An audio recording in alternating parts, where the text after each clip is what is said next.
Now, the obvious story of the year is the election, but the story post-election has been the explosion in support for One Nation. Now, you've got to admire that Pauline Hanson, a political figure who has been around for the best part of 30 years, is now starting to have at the federal stage, which previously she had in Queensland, an absolute resurgence. So much so that people who are former Deputy Prime Ministers are willing to leave their party to join, to continue in the federal parliament, firstly as a One Nation MP in the lower house and then potentially into the Senate, depending on whether the people of New South Wales will vote for him. But then, of course, there were moments that supposedly were going to end all of the surge in support that has happened since the last election, including the moment in a burqa. Remember the outrage about that? This was the beginning of the end before the beginning had even started of a surge for One Nation. It is the middle finger to people of faith. Is to be this disrespectful. But racism should not be the choice of the Senate. Well, guess what? Kind of all the right people were pissed off, and that is why they are up again when it comes to the opinion polls. Latest one, this one comes via the Turnbull Times. They know they wrote about it there in the headline at news.com.au.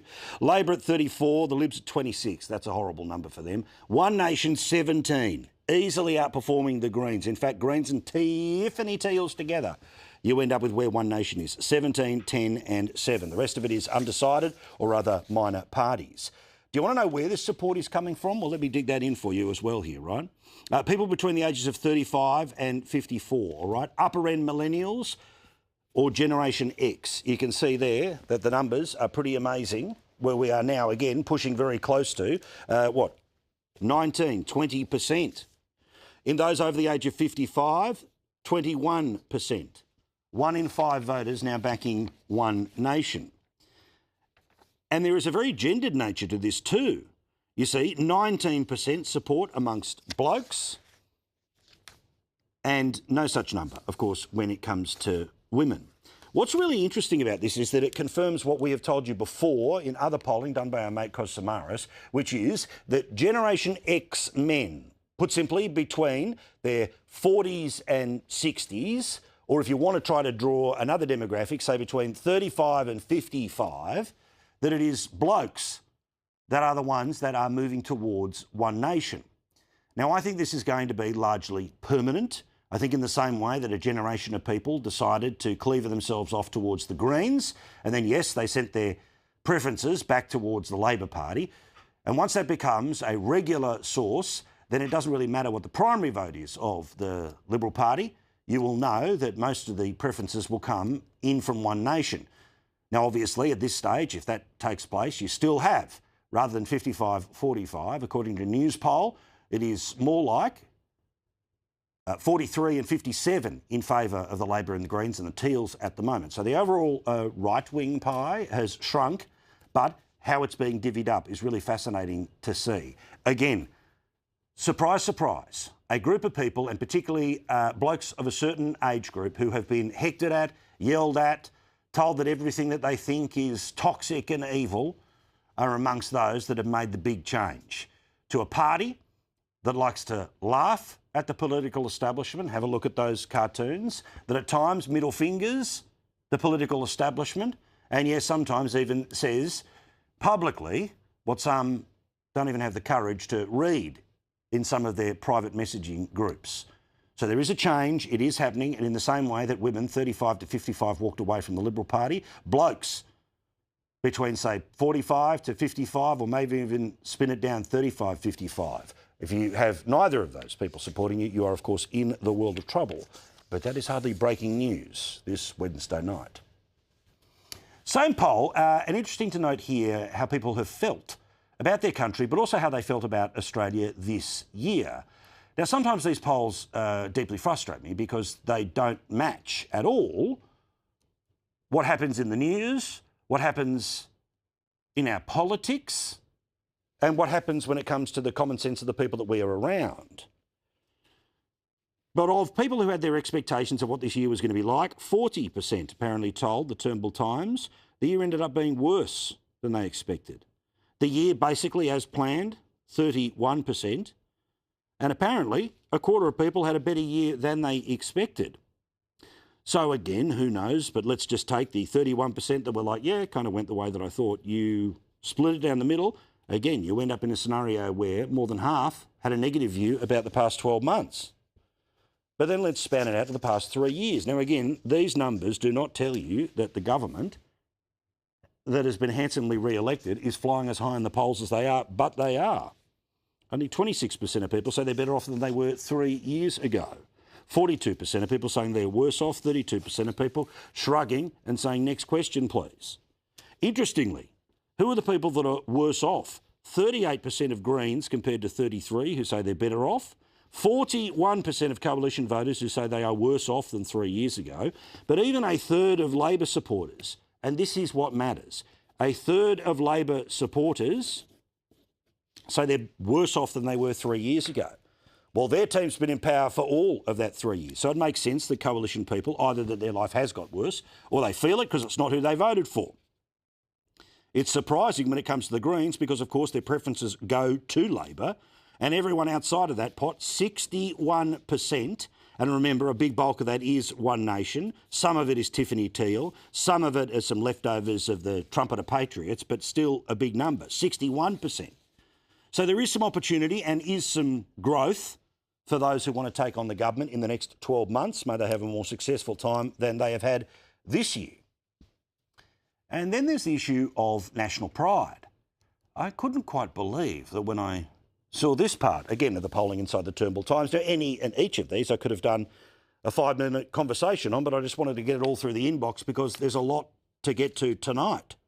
Australia is a better place to live than most countries. Well, extreme majority either agree or somewhat agree.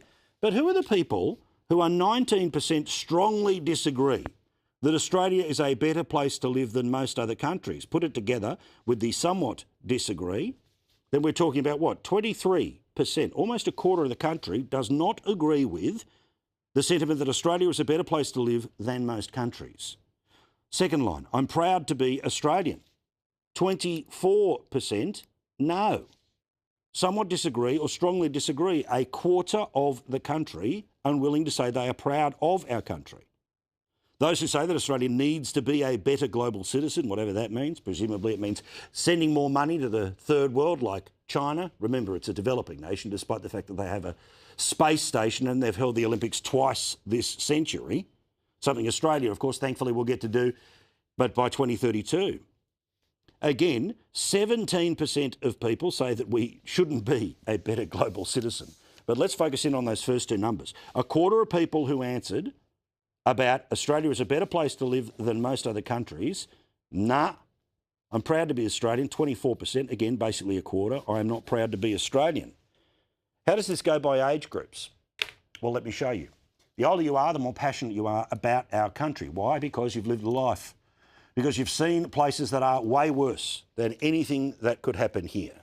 Australia is a better place to live than most countries. Passionately, 76% of people over the age of 55, 65% of people 35-54, 60% of people 18 to 34. Again, 64% of younger voters are proud to be Australian. It steps up to 71%, 35 to 54 and 55 plus. Good on you. 82% are proud to be Australian. As well you should be. Are we proud of our government, though? Not really. Are we proud of our political class? Hell no. Are we proud of the establishment that often protects or sucks up to them? No way. And in part because the heavy artillery was brought out to fully protect Annika Wells. There is no mystery, and just as I told you, she ain't going anywhere because there is no embarrassment. There is no standard, let alone a double standard. She is of the chosen few who does what the Prime Minister wants to do, either arm's length or just implicitly, and he will protect all of his soldiers. Hence why, despite the fact that I have shown you receipt after receipt of taking the piss when it comes to how much money has been spent, and I've got to say, it is amazing to me, the number of people who've either tried to explain this away or say it's not an awful lot of money. Can I just give you that one example again? Why did she come to Sydney as a guest of Events New South Wales to see Oasis when they were playing in Brisbane? The amount of money spent on booze and dinner is more like celebrating a particular milestone. But again, one that she's able to celebrate, but why do we have to pay for it? Remember, Bronwyn Bishop's helicopter was within the rules. But the Prime Minister, well, he's sending a message. The travel scandals will not be scandals as long as he is Prime Minister. Of course, if it's the Libs, it's the beginning of the end of democracy. But if it's his team, don't even ask. Sports Minister goes to sporting event. Guess what? Well, Annika Wells was, of course, doing her job. Does that seem like a wise use of taxpayers' money to you? Well, this was a really important event, David. And then today, as predicted, after declaring it all on Monday, after referring herself to the Rules Committee, which of course will turn around and because of the giant loopholes that are in it, will of course clear her because, I repeat, Bronwyn Bishop completely within the rules when it came to the helicopter. I don't say this to be mean to Bronwyn. Of course, you know how much I love her. Dear friend and a big part of what we do here. It's just a clear example about the sky is falling in one incident versus how many bits of paper I've been throwing around over the past few days. And Annika Wells, of course, was out and about talking about social media bans today, but there was one message that she was absolutely, definitely keen to say enough times in the hope that the media would swallow her version of events. I've abided by the rules the whole time I've been. I've followed the rules. Follow the rules is to follow the rules, always continue to follow them. I have followed the rules, followed the guidelines so far. You kind of clear point, right? You say the same thing over and over again and almost in exactly the same tone. That is not us playing with tricks. That was her and how many times she had said it. Show it again. It's worth it. It's a nice bit of kit. Again, Annika Wells, how many times she said what she said, and all of these are individual times that she said it. I've abided by the rules the whole time I've been. I've followed the rules. Follow the rules is to follow the rules, always continue to follow them. I have followed the rules, followed the guidelines so far. Good work, team. We used all of the Commodore 64 to get to that one. Well, who in the media was dutiful in their reporting? Who ran the line? Who swallowed the message? Answer, the usual suspects. Annika Wells says she's confident an audit will find her in the clear. Parliamentarians must follow the rules. I have followed the rules. Feeling the heat, the ministers now referred all of her spending to the independent watchdog. Happy for everyone to have another look at it. I don't have anything to hide. I've followed the rules. Don't you love it? The ABC and the ABC with ads, otherwise known as Channel 9 News at the moment, could they be more up the backside of this government? Unbelievable. Again, expected.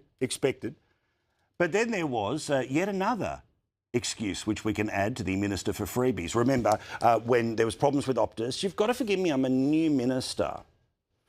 Well, now it's, I work really hard. I really do work very hard and try my best. Really? Okay, cool. Here's the thing. She may work very hard and she may try her best. But generally speaking, in the same way that I'm really smart is not something that smart people say, people who work really hard don't often say that they work really hard. And while she may put in lots of hours, it's a little bit hard to say that all the evidence suggests it's all serious work. I love the spin from the Prime Minister. The Sports Minister has to go to sporting events. Yeah, but what does she do with them? What does she do with them? Apart from observe or apart from to pretend that she's part of the winning team, oh, no, important relationship building needs to take place. Really? Most organisations, of course, seek to have a relationship with government, but does it have to happen outside of a meeting room every single time? And again, what annoys people here, in my view, is about the giant gulf between the hard-working politician and the hard-working member of the Australian public. That may be you, it may have been you, it may be your daughter or your son. But again, the defence that somehow having a go at this politician means somehow you're having a go at all working women, well, it was out and about again today. Took the Guardian a couple of days to get there late, but that's okay. They also needed to work out how they were going to beg for donations if anyone actually read this thing. There's a feeding frenzy around Annika Wells' expenses. But if we want women in Parliament, it needs to be more family-friendly. Sorry, what is the family-friendly bit about the Oasis tickets? What is the family-friendly bit about the massive five-star dinner in Paris? What is the family-friendly bit about making the Comcar wait for hours and hours outside the tennis or hours and hours outside the football. Now again, family reunion, which seems to have only been interpreted in terms of this, not about kids, but about partners. Again, there's a lot of people who do not earn half, a quarter of the money that Annika Wells does, who do not have any such provisions for the family to come and join them during long periods of work. It is just part of the job for many and most people. Oh, no, but we've somehow got to pretend that politics is this hard grind that people don't volunteer for, that people don't know they are getting involved with, stand for election, and then put themselves up to become a minister to theoretically work harder. But what about this for laying on the trowel? And I do love the attempt to pretend there's no personal connection between the person who wrote that article in the Turnbull Times and Annika Wells. But have a look at this. At home, tucked away in an expandable file, I have a Christmas card from Wells, sent not long after she was elected to Canberra, when she was a lowly backbencher still in opposition. In it, she congratulates me on a year of mothering, while also trying to juggle the role of political correspondent for The Guardian, a role I reluctantly gave up in 2023 to try to achieve better work-life balance with my young children. Oh, geez, what a giant surprise that an ambitious backbencher is sucking up to somebody who they hope will write nicely about them in the publication of which they prefer to read. Many women leave politics or decide not to sign up in the first place for this reason. It's pretty standard for journalists to receive MPs' Christmas cards. Most of them end up in the bin. To be clear, Wells is not a friend. But I kept this one because I had a feeling she would rise to political prominence.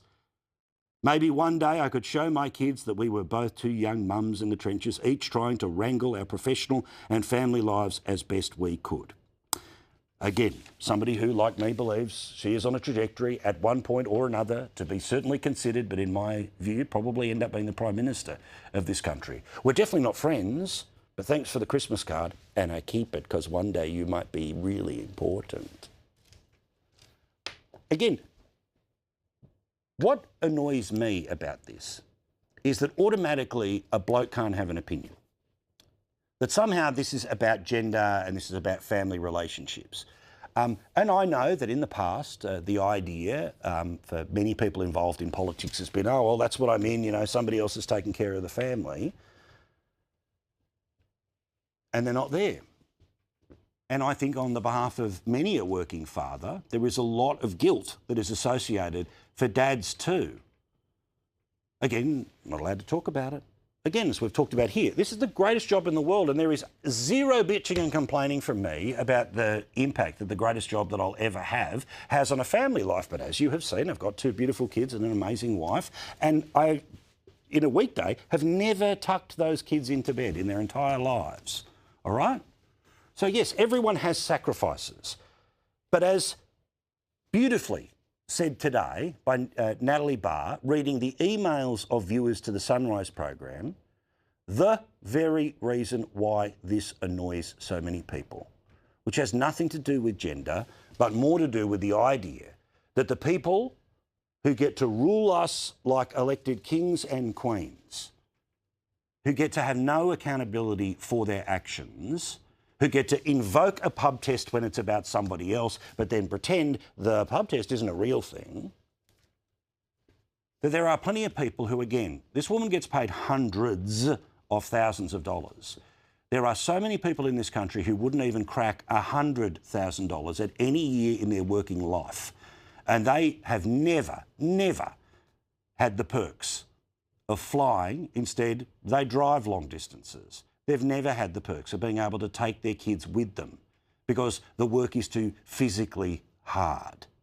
Again, Natalie Barr, well done to her. And have a look at the Prime Minister squirm here, because he knows in breakfast TV it is one of those few places left where if they decide to call you out, you're going to not be able to squirm because they need those massive audiences even more so than many of the evening news programs that they appeal on, because those breakfast shows are as much about showing that you're a good bloke or a good lady and about forming personal connections. One day people will learn that Anthony Albanese is just another politician, that Annika Wells is just another ambitious politician. But watch them change the subject, watch them pretend that there's some other way of not being accountable for what they had previously said was outrageous.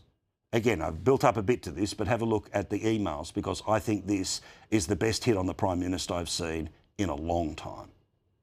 My husband's a truck driver. He's away all the time. I don't get flown to see him. I'm a nurse with New South Wales Health. That Comcar bill for $1,000 to wait 8-10 hours, that's my weekly wage that I take home. I'm a pensioner. I can't afford heating and cooling, and I'm looking at these politicians and it's disgusting. What about the Army, the Navy and the Air Force? They all work away from home for months. Politicians are not special.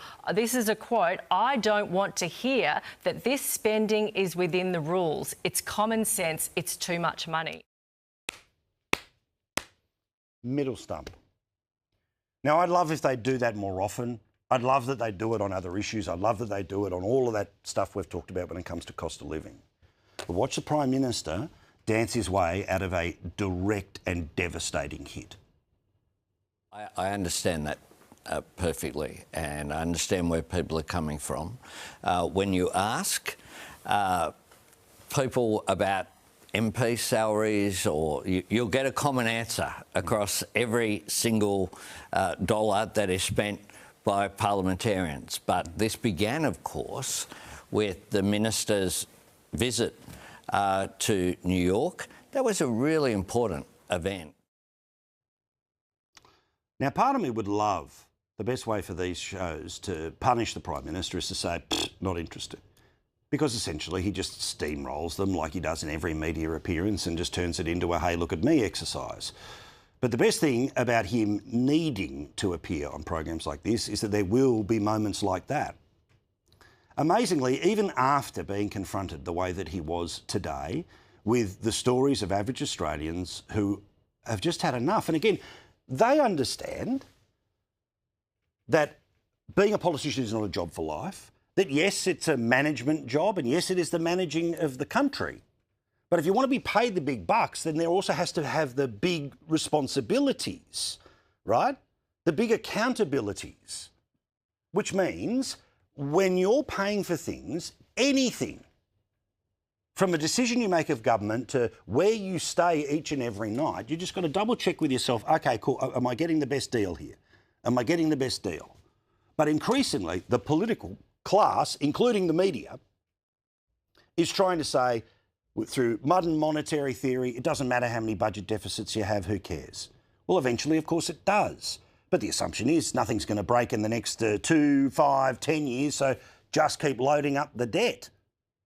Again, trust in politics, lower and lower and lower and lower. But as long as most people give their preferences to Labor, then those evil libs will never get back in power.